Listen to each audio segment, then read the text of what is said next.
വിഷ്ണുശാലിനിയുടെ latest episode പ്രൊമോയിൽ അവിടെ സത്യഭാമയും രാഘവൻ നായരും എല്ലാവരും ഇങ്ങനെ വിഷ്ണു വരുന്നത് നോക്കിയിരിക്കുകയാണ്. അന്നേരം സത്യഭാമയാണെങ്കിൽ ഇങ്ങനെ പരസ്പര വിരുദ്ധമായിട്ടൊക്കെ തന്നെയാണ് സംസാരിക്കുന്നത്.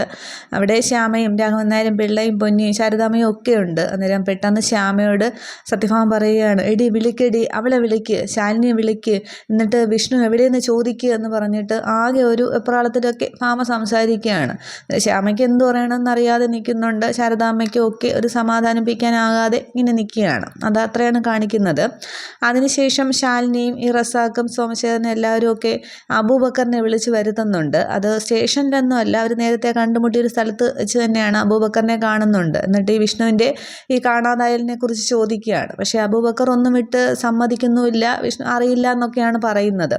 അന്നേരം ശാലിനി പറയുന്നുണ്ട്, നിങ്ങൾ എൻ്റെ അച്ഛനോട് പറഞ്ഞില്ലേ പിന്നെ വിഷ്ണുവേട്ടനെ ഇല്ലാതാക്കുമെന്ന്, എന്നെ വിധവയാക്കുമെന്ന് നിങ്ങൾ പറഞ്ഞിരുന്നില്ലേ എന്നിങ്ങനെ ചോദിക്കുമ്പോൾ ഒന്നും അതിനൊരു ഉത്തരവില്ലാതെ അബൂബക്കർ നിൽക്കുകയാണ്.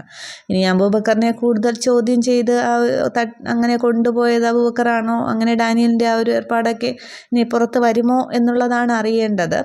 അതിനുശേഷം മഹേന്ദ്രനാണെങ്കിൽ ഡെയ്സിയെയും കൊണ്ട് നേരെ അവിടെ യോഹന്നാൻ്റെ വീട്ടിലേക്ക് പോകുന്നുണ്ട്. അന്നേരം മഹേന്ദ്രൻ്റെ കാറിൽ നിന്നും ഇങ്ങനെ ഡെയ്സി ഇറങ്ങി വരുന്നത് കണ്ടിട്ട് ആൻ്റണി ദേഷ്യപ്പെട്ട് ഡി എന്നും പറഞ്ഞിങ്ങനെ ചെല്ലുമ്പോൾ മഹേന്ദ്രൻ്റെ കയ്യിൽ തോക്കൊക്കെ ഉണ്ട്. മഹേന്ദ്രൻ അനങ്ങിപ്പോകരുത് എന്ന് പറഞ്ഞിട്ട് ആ തോക്കിങ്ങനെ മഹേന്ദ്രനാണെങ്കിൽ തോക്കിങ്ങനെ ആൻ്റണിയുടെ നേരെ ചൂണ്ടുന്നുണ്ട്. അന്നേരം ആൻ്റണി ഇങ്ങനെ അനങ്ങാൻ നിൽക്കുകയാണ്. അന്നേരം ഡേവിസ് ഇങ്ങനെ ഡേസിയുടെ അടുത്തേക്ക് ഇങ്ങനെ മാറി നിൽക്കുന്നുണ്ട്.